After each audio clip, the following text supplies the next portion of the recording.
Assalamualaikum warahmatullahi wabarakatuh. Bagaimana kabarnya nak? Semoga sehat selalu. Masih bersama lagi dengan Pak Dani di mata pelajaran Prakarya kelas 9. Silakan dipersiapkan bukunya.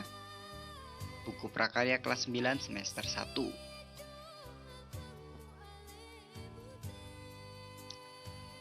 Baik, kemarin kita sudah mempelajari tentang kerajinan bahan keras.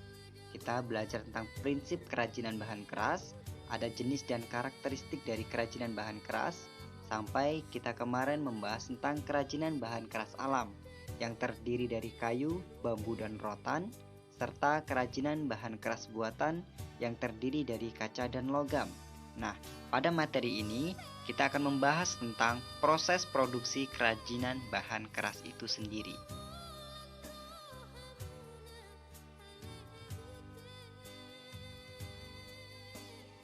Proses produksi kerajinan bahan keras. Beragam benda kerajinan dari bahan keras alam dan buatan dapat diciptakan dan dibuat berdasarkan bentuk dan bahan yang digunakan. Bahan-bahan yang digunakan dapat dipilih berdasarkan jenis dan karakteristik masing-masing seperti yang telah dijelaskan di atas. Teknik yang digunakan juga sangat bervariasi. Di antaranya bisa berupa ukir, pahat, cukil, anyam, potong, sambung, lukis, tiup, tatah, dan sebagainya. Semua disesuaikan dengan jenis bahan yang digunakan, kemanfaatan, dan rancangan produk kerajinan. Mari kita pelajari bersama-sama. Kerajinan bahan keras alam. Pembuatan produk kerajinan bahan keras alam di setiap wilayah tentunya berbeda dengan wilayah lainnya. Masing-masing daerah memiliki jenis kerajinan lokal bahan keras yang menjadi unggul di daerahnya. Hal ini dikarenakan sumber daya alam dari masing-masing daerah itu berbeda. Misalnya di Palu, di Sulawesi Tengah. Daerah ini dikenal sebagai penghasil kayu hitam. Hal ini dikarenakan sumber daya alamnya banyak tersedia kayu hitam.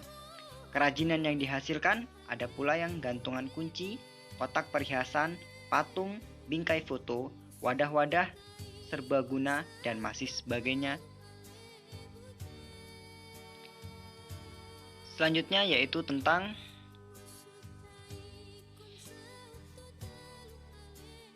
bahan produksi pembuatan kerajinan bahan kayu. Bahan utama yang digunakan dalam membuat kerajinan ini adalah kayu. Jenis kayu dapat dipilih dan disesuaikan dengan rancangannya. Nah, di sini ada A, B, dan C. Yang A itu adalah aneka kayunya, yang B lem kayu, dan yang C yaitu cat kayu.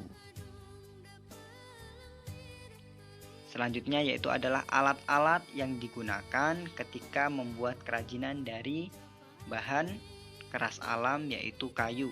Di antaranya ada gergaji, ada pahat, ada palu, ada cukil, amplas, kuas, mesin bubut, dan mesin potong.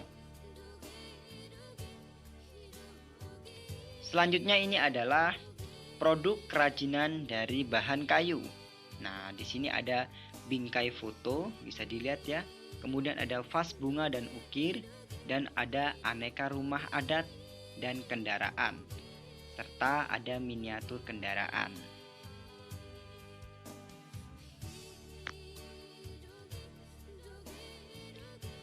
Di dalam gambar ini terlihat ada proses pembuatan dari kerajinan kayu. Yang pertama, itu ada cetak huruf yang akan dibuat di atas kayu. Yang kedua, kayu yang dicetak dipotong dengan gergaji scroll. Kemudian yang ketiga, potongan huruf diberi warna dengan cat kayu atau glossy atau doff. Serta yang terakhir, susun huruf membentuk panjang papan nama sesuai keinginan, beri lubang dan gantungan tali. Nah, itu adalah proses pembuatan kerajinan dari kayu dalam bentuk papan nama. Selanjutnya di sini akan dijelaskan tentang ragam hias dalam produk kerajinan kayu. Indonesia memiliki kekayaan budaya, begitu juga dengan ragam hias nusantaranya.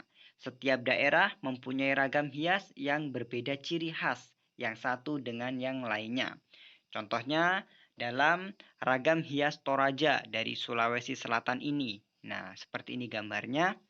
Masing-masing memiliki nama dan makna yang bersimbol.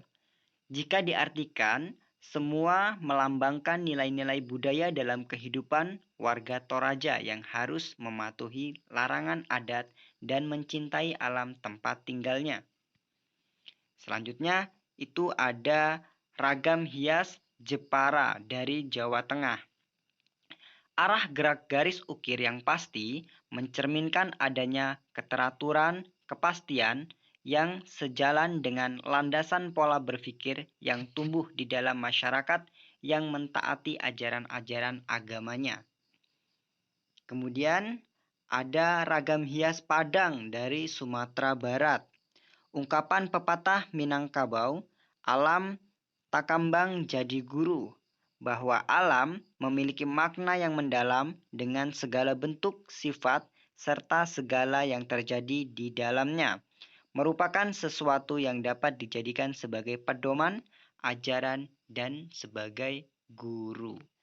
Dan yang terakhir itu ada ragam hias dari Papua. Bagi penduduk asli suku Asmat, seni ukir kayu lebih merupakan sebuah perwujudan dari cara mereka dalam melakukan ritual untuk mengenang arwah para leluhurnya yang selalu berjuang dalam kehidupan yang akan membawanya ke alam kematian. Nah, setelah kita sudah menjelaskan tadi, kita simak bersama-sama. Selanjutnya di sini ada latihan yang harus kalian kerjakan. Ada 2 soal yang harus kalian kerjakan dan masing-masing soal mempunyai anaknya. Ya. Soal yang pertama, kita lihat di halaman 23 tentang kerajinan bambu. Yang akan kalian cari, yang pertama, A. Sebutkan 4 bahan dalam pembuatan kerajinan bambu. Apa saja di dalam buku itu, nanti dicari ya. Kemudian yang B, sebutkan 8 alat dalam pembuatan kerajinan bambu. Yang C, sebutkan hasil dari produk kerajinan bambu itu sendiri apa yang dihasilkan. Kemudian nomor 2, ada halaman 28 tentang kerajinan rotan.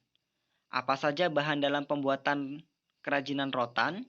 Kemudian sebutkan alat-alat dalam pembuatan kerajinan rotan, alat yang digunakan apa saja? Kemudian apa saja produk kerajinan yang dihasilkan dari kerajinan rotan itu sendiri? Nah, untuk catatan, silahkan dikerjakan di buku selembar, boleh di folio atau di kertas biasa. Kemudian jangan lupa difoto dan dikirimkan melalui aplikasi Classroom yang sudah Bapak share. Waktu itu ada linknya masing-masing dalam tiap kelasnya. Kemudian hasil penilaian dan pengoreksian bisa dilihat di Classroom. Jika kalian nanti sudah mengerjakan dan sudah mengupload di Classroom, maka Bapak akan segera mengkoreksi dan akan Bapak kembalikan. Dengan itu kalian bisa melihat nilainya berapa. Mungkin itu saja dapat Bapak sampaikan. Kurang lebihnya mohon maaf. Jika ada salah Bapak minta maaf dan Bapak akhiri. Assalamualaikum warahmatullahi wabarakatuh.